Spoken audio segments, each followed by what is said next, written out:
सही, बड़ा पता है तुम्हें, जब से तुम हॉस्पिटल में एडमिट हुई ना, तब से मैंने अपने हारमोनियम को हाथ तक नहीं लगाया। बस तुम्हारे लौटने का इंतजार कर रहा था। और अब जब तुम आ गई हो तो अब मैं तुम्हें हारमोनियम बजा के सुनाऊंगा और तुम्हारी पसंद के गाने भी गाऊंगा। अरे वाह बाबा, लेकिन इस घर की मुखिया कहाँ है? उनकी आवाज नहीं सुनाई दे रही। मेरे लौटने पर उनकी भी तो कोई विशेष टिप्पणी होगी ना। मस्त मस्त।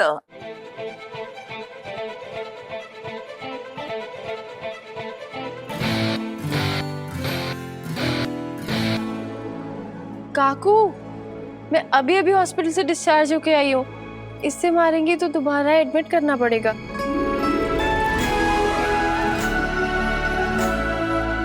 वही रसोई में थी, तुम्हारे लिए कुछ खास बना रही थी।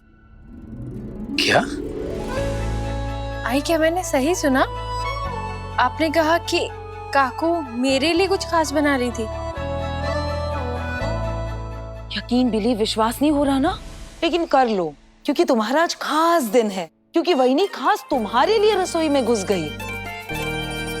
अरे मुझे तो लगने लगा है कि इस घर की तुम एकमेव खास सदस्य हो। और मुझे तो लगता है मेरे साथ साथ पापा को भी ये लगने लगा होगा कि आज उनको मिलने वाला पूरा अटेंशन सई को मिल रहा है। सोनाली काय है? आई, सच बताइए ना, काकू सच में मेरे लिए कुछ बना रही थी? हाँ सही, मैं खास तेरे लिए खाना बना रही हूँ। आज का दिन वाकई बहुत स्पेशल है। स्पेशल तो है भाई, बप्पा की विदाई है और सही का स्वागत जो है। और सबसे जरूरी बात शिवा, आज बड़ी मामी के हाथों के मोदक खाने को मिलेंगे। मोदक का सम्राट, सरप्राइज था। ओ सॉरी मामी। काकू मेरे लिए मोदक बना रही थी।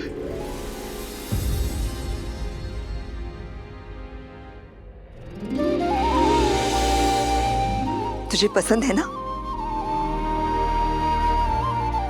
बहुत नसीब वालों को काकू के हाथ के मोदक खाने मिलते हैं। भाई मेरे मुंह में तो सोच सोचकर पानी आ रहा है। क्या तुम दोनों ये जीवा शिवा एक साथ हो गए ना, तो किसी की भी फिरकी लेना शुरू कर देते हैं। इतना अच्छा भी नहीं बनाती हूँ मैं। सही सही सही सही सही सही आ गई। सही तो ठीक हो गई। सही, तुझे पता है, तुझे ना हॉस्पिटल में देख के मैं इतना डर गई थी, लेकिन अब तू एकदम ठीक हो गई है ना, तो मैं बहुत बहुत बहुत बहुत बहुत खुश हूँ। ताई, मैं भी आपसे मिलके बहुत खुश हूँ। और सही, तुझे पता है मैं ना आई की हेल्प कर रही हूँ तेरे लिए मोदक बनाने में। हो? हाँ, दैट इज इट। सिर्फ ताई ही नहीं, मैं भी काकू की मदद कर रही थी। हाँ। वाह, आप सब लोग सही के लिए इतना कर रहे हैं, तो मैं भी यही सोच रही हूँ काश मेरे साथ भी कोई हादसा हो जाए, ताकि मुझे भी ऐसी रॉयल ट्रीटमेंट मिले।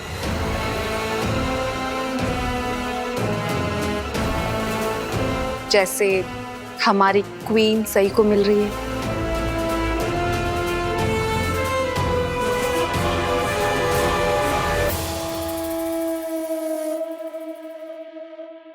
आपको ऐसी ट्रीटमेंट पाने के लिए किसी हादसे की क्या जरूरत है बाकी दीदी? आप तो खुद ही क्वीन की तरह रहती हैं।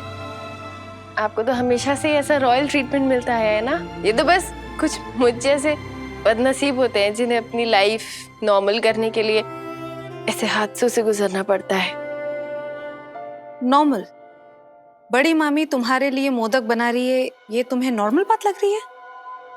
और नॉर्मल तो अब तुम मुझे लग रही हो सही। तुम तो बोलने लग गई, घर आते ही तुम्हारी जुबान कैंची की तरह चलने लग गई। तो फिर इतने दिन से हॉस्पिटल में ना बोलने का नाटक क्यों कर रही थी तुम? वो भी इतना ज्यादा कि तुम्हारे लिए साइकियाट्रिस्ट बुलाना पड़ा।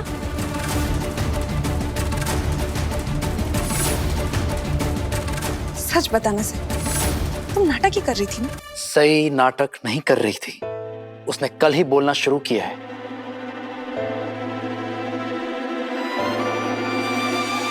और वो ना बोलने का नाटक करेगी क्यों? अच्छा अब ये सब छोड़ो, हम सबको सही के ठीक होने की खुशी मनानी चाहिए। पूरे घर वालों ने सही के ठीक होकर वापस आने की प्रार्थना की थी और बप्पा ने हमारी प्रार्थना सुन ली। इसलिए मैं बस ये उम्मीद करता हूं कि कम से कम आज के दिन घर का हर सदस्य शांत रहे और मोस्ट इंपॉर्टेंटली स्माइल करे। विराट, बेटा सही को अपने कमरे में ले जाओ, उसे रेस्ट की आवश्यकता है। हो बाबा। तब तक सही के लिए मोदक भी तैयार हो जाएंगे, फिर पूजा भी करनी है, विसर्जन भी करना है। काकू, मैं भी यही सोच रहा था। सही ऐसी हालत में ट्रैवल करके आई है, थक गई होगी, और डॉक्टर ने भी कहा है कि इसे आराम करने की जरूरत है। तो सही, चलो थोड़ा रेस्ट कर लो। एक मिनट विराट,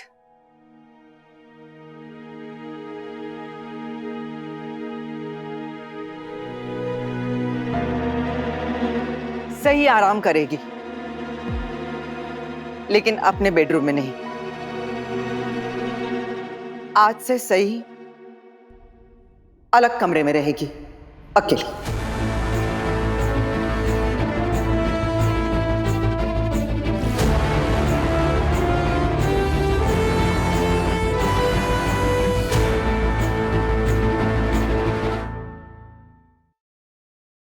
अश्विनी, ये क्या कह रही है तुम?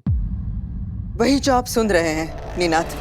मैं नहीं चाहती कि सही उस कमरे में रहे जिस कमरे में वो अब तक रहती आई है। अश्विनी, तुमने इतनी बड़ी बात भूल दी। आखिर ये ख्याल तुम्हारे मन में आया कहां से? मैं भी एक आई हूं बहनी, और आई के मन में हमेशा अपने बच्चों के भलाई के ख्याल ही चलते हैं। मैंने ये फैसला अचानक से नहीं लिया है। पर अश्विनी, विराट और सई को अलग अलग क्यों रखना चाहती है? कि वो दोनों पति पत्नी है। ये बात तो मैं भी जानना चाहती हूँ अश्विनी मामी। सई ने इस घर में कदम विराट की बीवी बनकर रखा था। उसका इस फैमिली से रिश्ता विराट की वजह से ही जुड़ा था, और अब अगर ये विराट के कमरे में नहीं रहेगी तो इसका इस घर से रिश्ता बचा ही क्या है? किस हक से रहेगी यहाँ पर?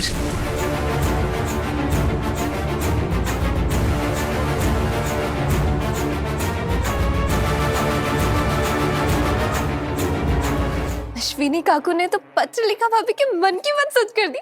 That is it too.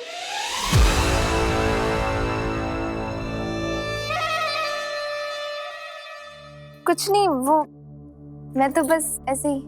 मुझे लगता है साइंटिस्ट को ना इंसान के मुंह के लिए एक ताला इन्वेंट कर ही देना चाहिए। क्यों? क्योंकि कुछ लोगों का मुंह ना लाइफ में कभी बंद नहीं होगा।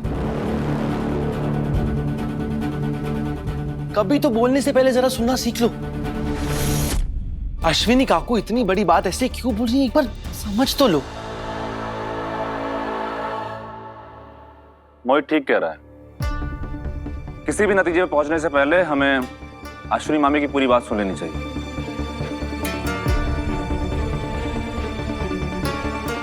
पत्र लिखा, मेरे पास तुम्हारे सवाल का जवाब भी है। सही जिस दिन इस घर में आई, वो सिर्फ विराट की पत्नी ही नहीं, बल्कि मेरी बेटी बनकर भी रही है। और इसी नाते मेरा हक बनता है कि मेरी बेटी की जिंदगी के कुछ फैसले ले सकूं।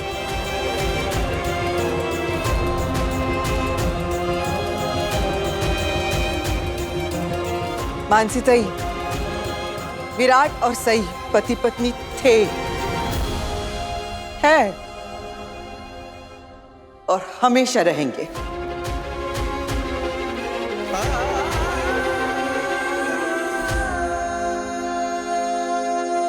वो तो कोई बेवकूफी होगा जिसके मन में इस बात को लेकर शक पैदा हो गया होगा।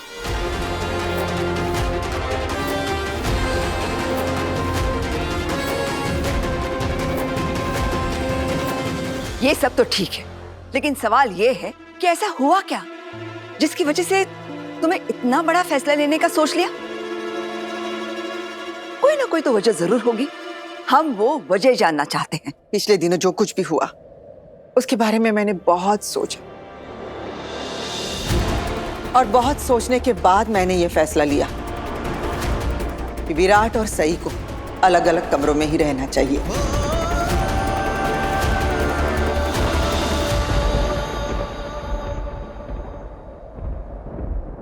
नहीं नहीं नहीं, काकू नहीं, मैं ऐसा नहीं होने दूंगी। सही और वीरू एक दूसरे के लिए बने हैं और वो एक दूसरे के साथ ही रहेंगे। मैं उन्हें अलग अलग नहीं रहने दूंगी काकू। हाँ हाँ देवयानी, मेरी बात सुनो बेटा। नहीं सुनो काकू, ना, मैंने बोला सुनो ना। बेटा, नहीं, मैं देखो मेरी बात सुनो। मैं विराट और सई को अलग नहीं कर रही हूँ। मैं ऐसा इसलिए कर रही हूँ क्योंकि वो लोग हमेशा साथ रहे। ये फैसला लेना मेरे लिए भी बहुत आसान नहीं था बच्ची। नहीं काकू, मैंने बोल दिया ना, सई और वीरू एक साथ रहेंगे, साथ ही रहेंगे। एक मिनट, मेरी एक बात का जवाब दोगे बच्ची? जब हरिणी बीमार पड़ती है ना, तब तुम उसे कड़वी दवाई पिलाती हो ना? काकू, अगर मैं उसे कड़वी दवाई नहीं दूंगी तो वो ठीक कैसे होगी? वही तो, अगर रिश्तों के दरमियान गलतफहमी की बीमारी बढ़ जाती है ना, तो उसे जड़ से निकाल देना बहुत जरूरी होता है। उस पर इलाज करना बहुत जरूरी होता है देवयानी। और मेरा ये फैसला वही कड़वी दवाई है जिससे ये बीमारी जड़ से हट जाएगी। समझ गई मेरी बच्ची? नहीं समझ। आपने जो भी बोला मुझे कुछ समझ में नहीं आया काकू। मैं सई और विराट को एक दूसरे से दूर नहीं कर रही हूँ, लेकिन इन दोनों के बीच में ना कुछ गलतफहमियां हैं। उन गलतफहमियों की वजह से ना उनके रिश्ते में घुटन आ गई है। और अगर ये लोग दोनों साथ में रहेंगे ना, तो वो घुटन बढ़ जाएगी। अगर घुटन बढ़ जाएगी तो इनका रिश्ता खत्म हो जाएगा।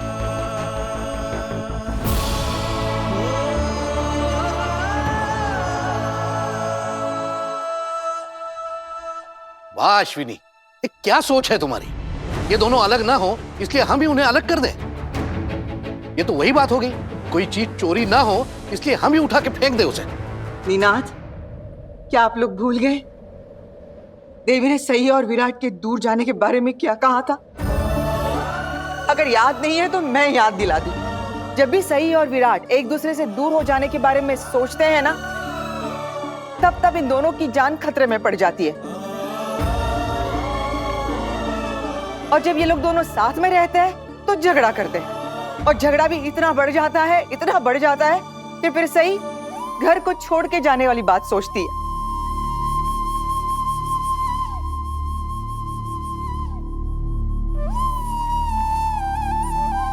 पर आई, इस सब के बारे में मैं सही से पहले ही बात कर चुका हूँ। ये सारी बातें हमारे बीच में हो चुकी है, और अगर मैं गलत नहीं हूं तो यही बात सुनकर सही यहाँ आने को राजी हुई है ना? नहीं गोडू, मुझे मालूम है सई किस बात को सुनकर यहाँ आई है।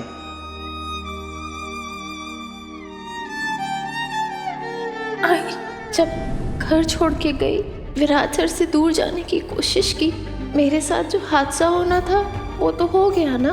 मैं घर चिरोली वापस जाऊंगी। तुम अगर चली गई और विराट को कुछ हो गया तो क्या तुम बर्दाश्त कर पाओगी?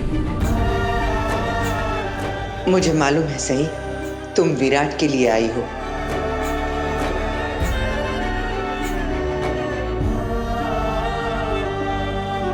हाँ गुरु, मैंने तुम्हें अस्पताल में बताया था ना कि सई ने घर वापस आने का फैसला लिया है ताकि इसके आगे ऐसे हादसे ना हो। लेकिन फिर भी मुझे लगता है तुम दोनों का अलग अलग कमरों में रहना ही बेहतर होगा। देवा रे देवा, मैंने आज तक ऐसी सास ना देखी है और ना सुना है। मतलब बहू घर से भाग गई तो उसको डांटने फटकारने के बजाय उसको नया कमरा कक्ष रूम दिया जाता है ताकि देवी जी को अगर वापस कभी गुस्सा आ जाए तो घर से भाग न जाए। क्या करे आई, सही भाभी की किस्मत ही इतनी अच्छी है कि उन्हें ऐसी इतनी अच्छी सास मिली है। और एक मैं हूँ, मेरे लिए तो आप अपनी पुरानी साड़ियों के सूट सिलवाने तक के लिए एक टेलर अरेंज नहीं कर सकते। लेकिन करिश्मा, मैं तुम्हारे लिए सुई धागा अरेंज कर सकती हूँ, चलेगा? क्यों? वो क्या है, तुम बहुत पटर पटर करती हो ना, तो तुम्हारा मुंह सिलने के लिए कर दूं? नहीं, मैं ऐसे ही ठीक हूँ। सोनाली बहनी, गए वो जमाने जब बहुओं को ना डांट फटकार के चुप करा दिया जाता था। आज की बहुएं नहीं सुनेंगी। और सई को तो ना कुछ कहने की सोच भी मत लेना। पता है ना, हमारी सई का पति IPS ऑफिसर है। तुम क्या सई की तरफ से हम लोगों को धमकी दे रही हो? विराट क्या हम लोगों को जेल में डाल देगा? हमारे कुछ नहीं लगता क्या वो? नहीं ओमी, वानी बस मजाक कर रही है। उसकी बातें क्यों इतना सीरियसली ले रहे हो? मजाक तो सच में इस घर में हो रहा है दादा। जिसे देखो सही सही, और अब तो देवी जी के लिए कुछ अलग सा हो रहा है, अलग सा रूम अलॉट हो रहा है इनको। ओमी शांत हो जाओ। अरे अश्विनी सही के बारे में कुछ सोच रही है, तो तुम्हें क्यों इतना गुस्सा आ रहा है? क्योंकि चौहान निवास में ऐसा पहले कभी नहीं हुआ है बहनी। तो अब होगा ना ओमकार। देखो दुनिया का एक सच है जो कभी नहीं बदल सकता, और वो सच ये है कि दुनिया हर पल बदलती रहती है। इसलिए अब वक्त आ गया है कि चौहान परिवार में कुछ बदलाव लाया जाए। और जो मैं ये बात आपको बता रही हूँ ना, ये बात आपको पूछ नहीं रही हूँ, मेरा फैसला सुना रही हूँ। और मेरे इस फैसले पर कोई अगर कुछ ना कहे तो बेहतर होगा। अश्विनी तुमने कब से इस घर के लिए फैसले लेने शुरू कर दिए? बहनी, इस घर के फैसले लेने का हक सिर्फ आपको है, और ये हक आपसे कोई नहीं छीन सकता। ठीक वैसे ही मेरी बेटी की जिंदगी की कुछ फैसले लेने का हक मुझसे कोई नहीं छीन सकता।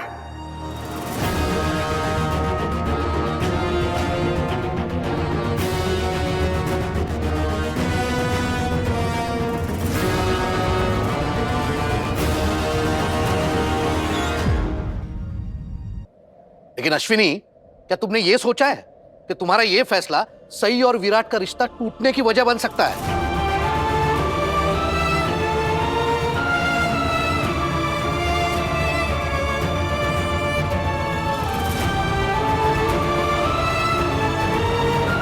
सिर्फ मंगलसूत्र बांधने से पति पत्नी का रिश्ता नहीं होता निनाद। शादी का मतलब होता है एक दूसरे को समझना, जिंदगी के सफर में हर कदम पर एक दूसरे का साथ देना, मुसीबत के समय एक दूसरे का हाथ थामना। और हम लोग सब जानते हैं कि विराट और सई का रिश्ता इतना मजबूत नहीं हुआ है। हर आए दिन इन दोनों में कुछ ना कुछ अनबन होती रहती है, लेकिन इसके बावजूद भी दोनों एक दूसरे की परवाह करते हैं, है ना? इसमें तो किसी को कोई शक नहीं है। और इन दोनों के रिश्ते में जो भी उतार चढ़ाव हो रहा है, इसमें इन दोनों का तो कोई दोष नहीं है। इनकी शादी ऐसे हालात में हो गई। एक आम शादीशुदा जोड़े जैसे अपनी जिंदगी की शुरुआत करते हैं, उनको मौका मिलता है, वैसे मौका तो इन दोनों को मिला ही नहीं है ना। इसलिए मैं चाहती हूँ कि हम इन दोनों को इनकी जिंदगी नए सिरे से शुरू करने का मौका दें।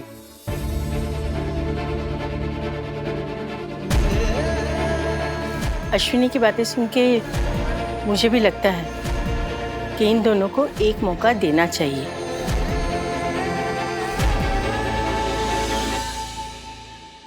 और रही बात रिश्ते के टूटने की, तो ऐसा कभी नहीं होगा।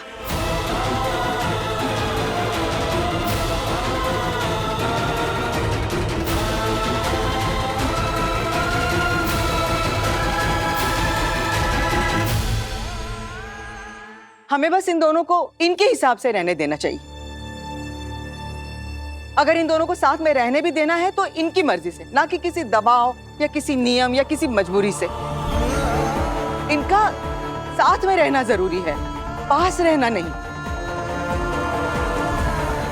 थोड़ी सी दूरी से इन दोनों के बीच में जो भी मनमुटाव है, जो भी गलतफहमियां हैं, वो अगर दूर हो सकती है तो फिर क्यों नहीं।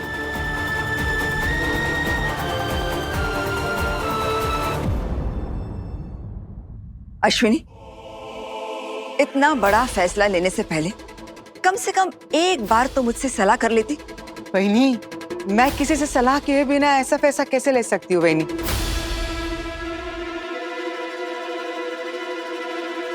मैंने एक बहुत ही समझदार व्यक्ति से सलाह मशवरा किया है और उसके बाद में ये फैसला लिया है। इस घर में वहीनी से समझदार और कौन है? जब तुमने वहीनी को नहीं बताया तो और किससे सलाह ली तुमने? एक एक्सपर्ट से। एक्सपर्ट?